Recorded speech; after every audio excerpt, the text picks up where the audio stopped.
Sağ. Sağ müəllim. Başlamışdır. Deməli, qrammatika iki hissədən ibarətdir. Morfologiya, sintaksis. Morfologiyada həm əsaslı hissəsi, həm də köməkçilik hissəsinə söhbət edəcək. Əsaslı hissəsi 6 dənədir, köməkçi 5 dənədir. Fatimə, 6 dənənin sağ əsaslı hissəsi. İsim, sifət, say, zərb, əvəzlik. İsim, sifət, say, Feil, feil, zərb, əvəzlik. bəli. Köməkçilik hissələrinin sayısı. Məndə qoşmalı olan sözlər, Ayağa qalxma. Qoşma, bağlayıcı, əda, modal sözləri düz. Yazmağa ehtiyac varsa yazın.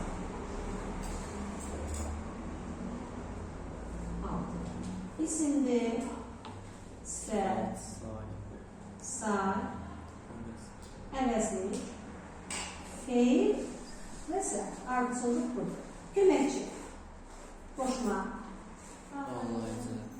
bəli, ikinci, bu ardıcılığı unutmayın. Üçüncü, əda, dördüncü, modal sözlər, beşinci isə nida. Yaxşı. Sintaksin tədqiqat obyekti nədir? Söz, birləşməsi və cümlə. Bunun tədqiqat obyekti nədir? Söz və morfologiyanın tədqiqat obyekti bir də şəkilçidir. Kim mənə deyər, niyə şəkilçini burada öyrənməliyik? Həm sözlər açılımında şəkilçi öyrənirik, həm də burada. söz qoşulanda yeni söz yaranır. Güzel, çünki isimin düzəltməsi var, sifətin düzəltməsi var. Diqqətlə qulaq asın, hələ yazın. Sayın düzəltməsi var, əvəzləyib, feilin, zərfin. Bunların düzəltməsi olduğuna görə, düzəltmələr və morfologiyada öyrənildiyi üçün morfologiyanın tədqiqat obyekti həm sözdür, həm də şəkilçi. Və burada şəkilçinin həm qrammatiki gedəcək, həm leksiki. Düzəltmə olduğuna görə leksik, hallanmanı keçəndə mən qrammatik şəkilçini bilməsəm, hallanmanı, mənsubiyyəti keçə bilmədiyim üçün, deməli, morfologiyanın 3 tədqiqat obyekti var. Söz, şəkilçi, şəkilçi. Leksik və qrammatik şəkilçi. Bugün nə keçirik? İsim. Ayşə hanım, əvvəlcə sizin isim haqqında fikirlərinizi alaq. Fərid, səncə isim? İsim, əşyanın adını bildir, kimdən hara salınır, konkret mücərrət olur, sonra hallana bilir, sadə düzəltmə mürəkkəb ola bilir, cəmlənə bilir. Nə qaldı? Əşya nə deməkdir? Əşya, məsələn, hansı bir əşya? Məsələn, çox haqlı satılır. Əşya nə demək uşaqlar? Cisim. Cisim. Ondan başqa əşya burada geniş məfhumdur. Əşya adamda əşyadır, düzdür. Əşya dedikdə, Yerdə, Obyekt. bəli, hamısı. Əşya uşaqlar həm canlı, həm cansız, həm konkret, həm mücərrəd, həm ümumi, həm xüsusi, nə bilim, bax burada əşya sözü də gedəcək, burada şəxs də gedəcək, burada mücərrəd anlayış da gedəcək. İsim timsalında əşya dedikdə geniş məfhumdur. 3 dənəsi düşünüləcək. Amma başqa cür əşya deyəndə yalnız cansız əşya. İsmin tərifində həm cansız, həm şəxs, həm mücərrədə əşya demişəm. Sülhdə əşyadır, müharibədə əşyadır, və yaxud qorxu da əşyadır, müəllim də əşyadır, parka da əşyadır. Yaxşı, indi sualı deyil. Kimdən hara?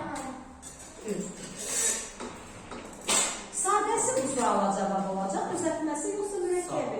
Hamısı. Hamısı. Həm sadə ismin sualı kimlə haradır, həm düzəltmənin, həm mürəkkəbi. Yaxşı, indi gəlin üsul düzəltlərini yazın.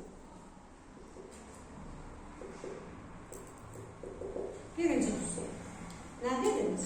Canlı və cansız olacaq. Misal söyləyin. Məsələn, Mənəlikcə misal söyləyin. kitab, Eşidirəm, hamınız. Tək və cəm olacaq. Təklə cəmə misal söyləyin. şiirlər bir şey. Düzdür. Ümumi xüsusiyə misal söyləyin. Məsələn, Bakı Dövlət Universiteti xüsusidir, ümumidə park var. İkincisi də eşitdir. Dördüncü. Mürəkkəb, Canlı cansız. Uşaqlar, hava konkretdir yoxsa mücərrəd? Yox, hayır. Axı bizə toxunur. Hayır. Yaxşı. Konkret, bu keçəcəm indi onsuz da. Uşaqlar, mücərrəd odur ki, nə əllə toxunulsun, nə gözlə görünsün. O birisi sinifdə bir uşaq mənə qəşəng sual verir. Müəllim, birdən gözlə görünmədi, amma toxunuldu. O konkret bir mücərrəddir. Heç olmasa bir detal, ikisi alacaqsa, məsələn, gözlə görmək mümkün deyil, amma hava bizə toxunur. Külək, yel, hava. Bunlar üçün nədir? Elə yerindəcə isti yazaq. Külək, yel, hava.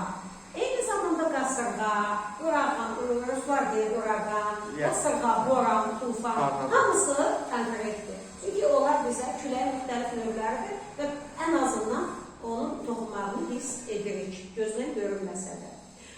Nə qaldı isimdə? Canlı, cansız, təkcə, ünlü, xüsusi, konkret, mücərrəd? Deyəcəm.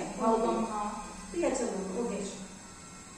Deməli, uşaqlar, isimlər bir də var. Məkan bildirəcək, ad bildirəcək.